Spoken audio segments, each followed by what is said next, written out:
အချိန်ဆွဲမှုကင်းစင်အင်္ဂလန်တက်ခွင်အင်္ဂလန်ပရီးမီးယားလိဂ်ကလာမယ့်2026-29ရာသီမှာပွဲကစားချိန်တွင်အချိန်ဖြုံးတာတွေကိုအပြီးတိုင်ကာကွယ်နိုင်ဖို့အတွက်စီးမြင့်တစ်တွေကိုစမ်းသပ်ကျင့်သုံးသွားတော့မယ်လို့တရားဝင်ထုတ်ပြန်ကြေညာလိုက်ပါသည်။ဒီထဲမှာကိုသမားတွေတိုင်ရခြင်းအောင်ဆောင်တာလက်ဖြစ်ဘောနဲ့ကိုကန်တင်မှုတွေပြုလုပ်တာလူသားလဲချိန်ကြာမြင့်တာတွေကိုထိန်းချုပ်မဲ့စီးမြင့်တွေပါဝင်လာပါသည်။ပရီးမီးယားလိဂ်တိုင်လူကြီးများကိုစီမံခန့်ခွဲတဲ့ Professional Referee Organization ProRef ရဲ့ထုတ်ပြန်ချက်အရပွဲစဉ်ရဲ့အရှိန်ဟုန်မပြတ်စေဘဲချောမွေ့မှုရှိစေဖို့အတွက်နိုင်ငံတကာဘောလုံးဆိုင်ရာအဖွဲ့အစည်းပုတ်ဖွဲ့ IFAB ထံမှခွင့်ပြုချက်ရယူကအင်္ဂလန်ဘောလုံးလောကတစ်ခုလုံးမှာစမ်းသပ်ကျင့်သုံးသွားမှာဖြစ်ပါတယ်။ဒီစမ်းသပ်မှုမှာ ProRef ပြင် FA Premier League, English Football League, FA Women's Super League နဲ့ National League တို့ပူးပေါင်းပါဝင်ပြီးအင်္ဂလန်မျိုးသားနဲ့မျိုးသမီး Pro ဘောလုံးစင်တိုင်းမှာပုံစံတူကျင့်သုံးသွားမှာပါ။အသေးစိတ်စီးမြင့်တွေရောက်ပွဲကစားနေစဉ်ကိုသမားတိုင်ရလို့ပွဲခိတရနာရပါကအဆိုပါတိုင်ရတဲ့ကိုသမားရဲ့အသင်ကွင်းတွင်းမှာရှိတဲ့ကွင်းလေဒါမှမဟုတ်တိုက်စစ်ခန်းစစ်ကစားမတူကိုကွင်းမြင့်ကိုခိတထွက်ခွာစေဖို့နီးပြားကချက်ချင်းနာမည်စင်းပေးရမှာပဲဖြစ်ပါသည်။ပွဲပြန်လည်စတင်တဲ့အခါမှာအဲဒီကစားသမားကအနည်းဆုံး10မိနစ်ခန့်ကွင်းပြင်မှာစောင့်ဆိုင်းရမှာဖြစ်တာကြောင့်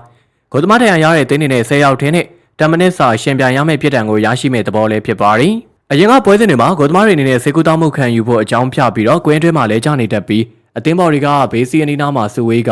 နီးပြားထံက view အသစ်တွေကိုရယူလေးရှိတတ်ကြတာပါ။အဲဒီခဏကြာပြီးနောက်မှာကိုသမားကလည်းချက်ချင်းပြန်လဲတက်တာလာပြီးတော့ပွဲကိုဆက်ကစားတဲ့နီလန်းနဲ့ပြိုင်ပွဲရဲ့ပွဲရှင်ကိုဖျက်တာကလုံးနေကြဖြစ်ရတွေကတခုပါပဲ။အခုစီမင်းတက်ကတကယ်တမ်းရတဲ့ကိုသမားတွေကိုကူးတောက်ခွင့်ပေးထားမိပေအခွင့်ကောင်းယူကစားလိုတဲ့ကိုသမားနဲ့အသင်းတွေကိုတော့လုံးဝဟန်တားလိုက်တဲ့သဘောပဲဖြစ်ပါသည်။ချွင်းချက်အရာကင်းလုံးခွင့်အဖြစ်ကိုသမားကပြိုင်ပွဲရဲ့ဖြစ်တံကျွလွန်မှုကြောင့်ဒဏ်ရာရပြီးတော့ဓာတ်ရိုက်ဖြစ်တံပေါ်ရရှိတဲ့အခြေအနေကိုသမားနဲ့တခြားကစားမတအူတိုင်းမိပြီးတော့နှစ်ဦးလုံးစေကူးတောင်းမှုလိုအပ်တဲ့အခြေအနေဒါမှမဟုတ်ကိုသမားမှာတွေးထွက်တန်ယူဒဏ်ရာရရှိတဲ့အခြေအနေတွေကိုအထက်ပါ10မိနစ်ထွက်ပေးရမယ့်ဖြစ်တံကနေကင်းလုံးခွင့်ရမယ်လို့ဖော်ပြထားပါသည်။ FA နဲ့ IFAB တို့ကရာသီတစ်ခုလုံးမှာဒီစီမင်းရဲ့ထိရောက်မှုကိုစောင့်ကြည့်စစ်ဆေးသွားမှာဖြစ်တယ်လို့လည်းဆိုထားပါသည်။ဒါ့အပြင်2026-29ရာသီအတွက်အချိန်ကန့်သတ်ချက်စီမင်းတစ်တွေလည်းပါဝင်လာပါသည်။ဒီစီမင်းတွေကပို့ပြီးတော့စိတ်ဝင်စားဖို့ကောင်းပါသည်။လက်ပစ်ဘောနဲ့ဂိုးတဲကန်ဘောတွေကို9စက္ကန့်အတွင်းမကန်ဘဲနဲ့အကြောင်းမဲ့အချိန်ဆွဲပါကလက်ပစ်ဘောကိုပြိုင်ဘက်ကိုပေးပြီးတော့ပြစ်ခိုင်းမှာဖြစ်ပြီးဂိုးတဲကန်ဘောအချိန်ဆွဲပါကပြိုင်ဘက်ကိုထောင်းကန်ဘောပေးကန်မှာပဲဖြစ်ပါသည်။ဒါ့အပြင်လူစားလေးတဲ့အချိန်မှာလည်းကွင်းထဲကနေထွက်ခွာရမယ့်ကစားသမားက10စက္ကန့်ထက်ပိုမိုကြာမြင့်အောင်အချိန်ဆွဲနေပါက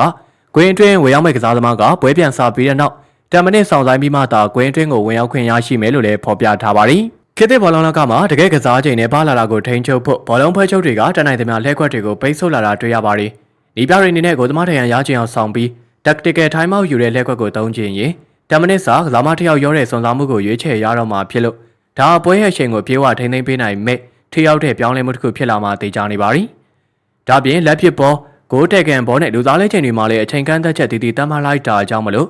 အသင်းတွေအနေနဲ့အမားပြင်းနဲ့ပေါအောင်လိုက်နာကြရတော့မှာပဲဖြစ်ပါတယ်။လက်ပစ်ဘောတစ်ချက်ဒေါင်းကန်ဘောတစ်ချိန်နဲ့ကစားသမားတစ်ယောက်ရောချိန်စက္ကန့်60ဆိုတာတွေကပွဲရဲ့ဖြစ်ကိုပြောင်းလဲဖြစ်စေနိုင်တဲ့အခိုက်အတန့်တွေဖြစ်လာတာမို့လို့ပြိုင်ပွဲဝင်အသင်းတွေအနေနဲ့တိတိကျကျလိုက်နာနိုင်ပါမလား။အင်္ဂလန်ဘောလုံးဖွဲ့ချုပ်အနေနဲ့အထူးသဖြင့် Premier League အနေနဲ့ရောမှန်မှန်ကန်ကန်ထိန်းချုပ်နိုင်မှာမလားဆိုတာကတော့လာမယ့်ဘောလုံးရာသီမှာစောင့်ကြည့်သွားရတော့မှာပဲဖြစ်ပါတယ်။